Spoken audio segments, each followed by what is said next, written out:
Alrighty, so just on the DRZ today, and I'm heading over to Wheeny Creek, or pretty much here anyway, and just going to check out some of the little tracks and whatnot. I'm testing out my new Motovlog setup. I really hope that the sound is working. Alright, we'll head down to Wheeny, the water crossing, have a look, see what the level's at.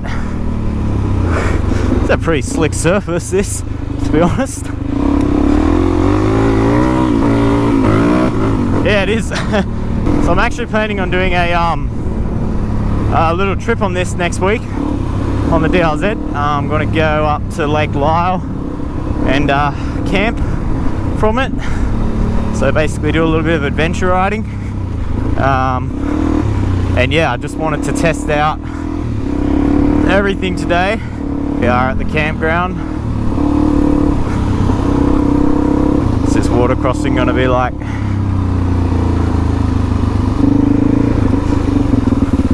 Okay.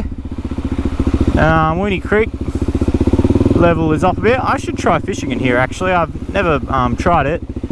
I don't know, maybe some trout got up there during the floods. I imagine there'd be bass in it maybe in summer. So much quicker doing this sort of stuff on a bike than in the 4-wheel drive. I hope this sounds alright too. I've got my visor up at the moment. Definitely due for a new glove, I think. Maybe go grab some before I do my trip next week.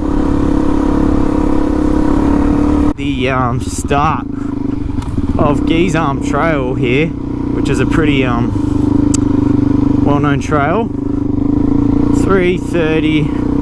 I've got to get back home by 5. Yep, I should have enough time to do this trail. So at the end of this trail, there's some proper hard stuff. It's more meant for 4 drives, but you can do it on a bike. I don't think I'll do that today because I'm by myself, so I have to come back and have a go at that. It's also a lot more suited to an enduro bike, but the DRZ will do it. But just for today, I'll do the easy part. Just flip my visor up so I can see.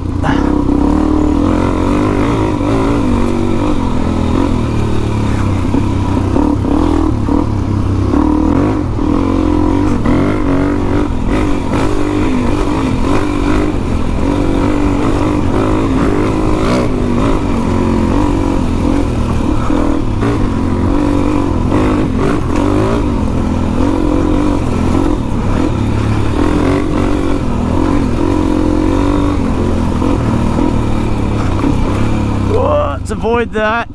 Gross. Ew, that's looking smelly at the moment.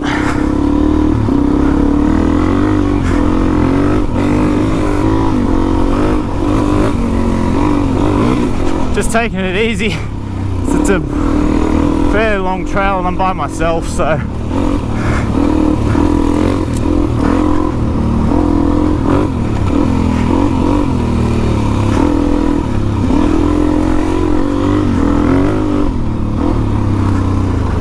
cars.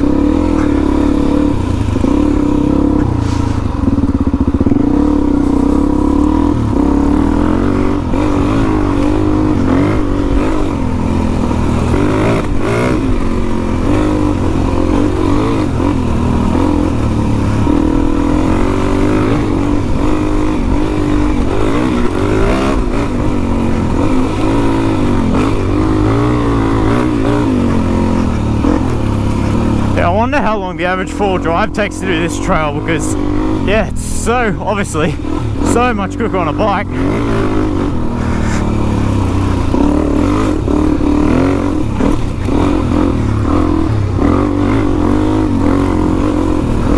I haven't actually been for a proper dirt ride for ages. I've been riding this around, just the uni and stuff on the road, but I haven't actually been for a dirt ride on it, so bit rusty at the moment.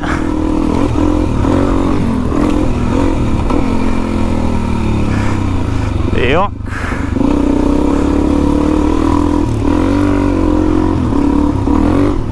Wet weather certainly taking its toll on this track.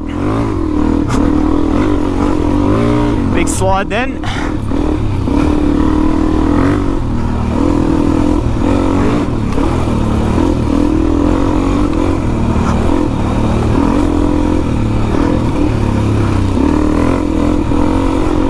That's a pretty cool berm there, but I'm not going to hit it because I got to stay left. Don't want to go. I can hit this berm though. That was good.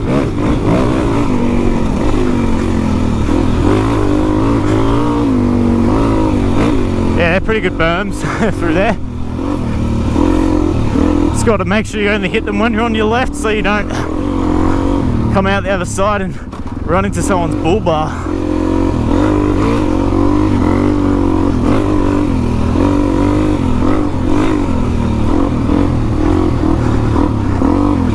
Okay, here we are, almost at the end. There we go. Alrighty. So I won't ride all the way down here because I can't be bothered struggling to get back up today. Yeah, this is a proper 4 drive track. This one at the end of Gee's Arm. And you can do it on a bike. I've done it on my KTM when I used to have a EXC 450. But yeah, not doing it today. I'll come back, do another video on it. This is just meant to be a quick ride today. I didn't even think I was going to come this far. Just noticed this here is all wet. I don't know if that's oil or fuel, but what's happened is a freaking stick has gone up in there and it's just sort of burst that pipe there off. There's like a little rubber pipe that normally goes into that cylinder. Yeah, and the bloody thing's pulled that off. So that looks like oil, not fuel. So I think I've lost a bit of oil. Hopefully not too much. How unlucky is that? Oh, I guess it's sort of lucky because it missed the radiator. I reckon I'll be able to get that maybe back on. I don't have tools or anything though. Okay, it's still got oil, which is good. But yeah, I think it's been pissing some out. That pipe coming off, I'm not sure what that pipe actually does, to be honest. Oh well, I guess that's something I've learnt for next time. Definitely going to start bringing tools now. I'm going to wait till that motor cools down, and then hopefully I'll be able to reach in there and slip that pipe back on. Alright, score! So I have actually got a little factory toolkit. Oh, I didn't think I did, but I do. Need an 8mm to get this plastic off. Don't know if the camera can pick up what's going on in there, but you can see that little end there where there should be a pipe going onto it, and I think that's what oil's been splashing up out of. Oh, what's that? That might be 8mm. Is it? Yes. Little DRZ factory toolkit, which I've never even looked at. I don't even need a cool damn. So yeah, you can see here now that the guard's out of the way, it's just that little thing there. Oil's been spurting up out of that. That's obviously because this little pipe here has come off it. Luckily, I don't think we've lost much oil. This bar right here for the horn is really freaking annoying. It's right in the way. I might have to take that off too. Okay. Get that.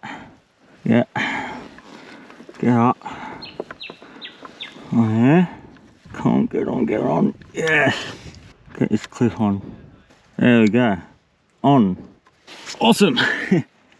Fantastic. Well, that was a bit of a freaking mission. I wonder how many people have been out in the bush on a DRZ, not brought any tools like me, like an idiot, and been saved by that little factory toolkit.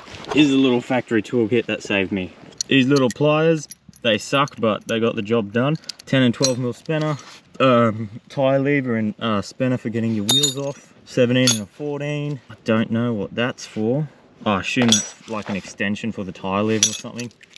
And then that little thing there, which is just like a socket on each end. That freaking saved me. I'm gonna go home and give that a good bath in degreaser. And yeah, I'm gonna put together a good toolkit. I've got a front fender bag, and I'm gonna make that my definitely make that my toolkit bag. That's gonna be pretty important that I do that, I think, on the little trip I've got planned going up to Lake Lyle, because I do not want to get stuck out there. Needs a top up, but it is above the lower bar, so we should be fine to get home. We're just having a quick snack and then I'm gonna head back home because I've got to go to work after this. I don't even know what that is. I assume it's just like a breather hose for the head, and yeah, it's just pissing out some oil. Honestly, pretty lucky that that stick didn't go through my radiator. I think I might look into investing in some proper radiator guards. Let's get out of here.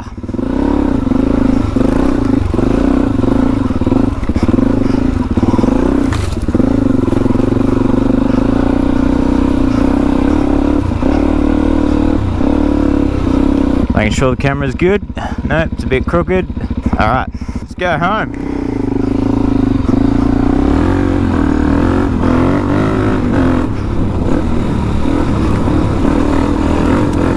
I'm actually fine with still giving the bike a bit because it has got enough oil in it still. It didn't go behind the it didn't go under the minimum line on the dipstick, so whoa, nearly lost it there. So yeah, it should be fine. The back end of this is like, I know I said it before, but really likes to slide out.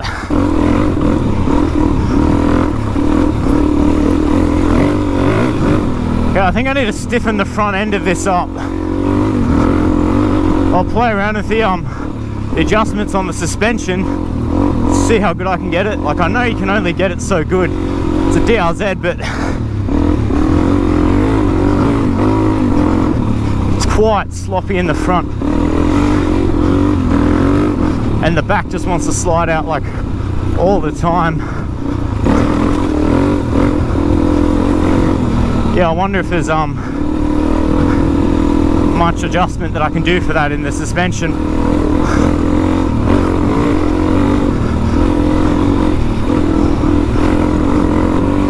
So I used to have a an enduro bike. I had a KTM EXC 450, a 2016 model, and yeah, it was freaking awesome, but I sold it because I wasn't really using it enough and I couldn't justify, you know, just letting it sit there. And I've got this now. You know, I can do a little bit of adventure riding on this. I can ride this around on the road and not have to worry about putting K's on it. Yeah, this is, but when I do stuff like this, yeah, I do definitely miss having the enduro bike. Yeah, just the suspension on those and the brakes, freaking unreal. God, that's the back end sliding out. Yikes. Oh no, my P-plate. Oh, it's died. That's not good. Well, I think I might slide that in my boot there. I don't have any spares, so if I get pulled over, I'll show them that, and hopefully they'll be happy with that. Yeah, so case in point, just then, this thing, the back end really does love to slide out.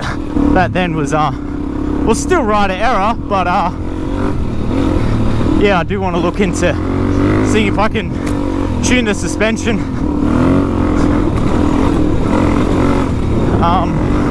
to you know, stop it sliding around in the back so much.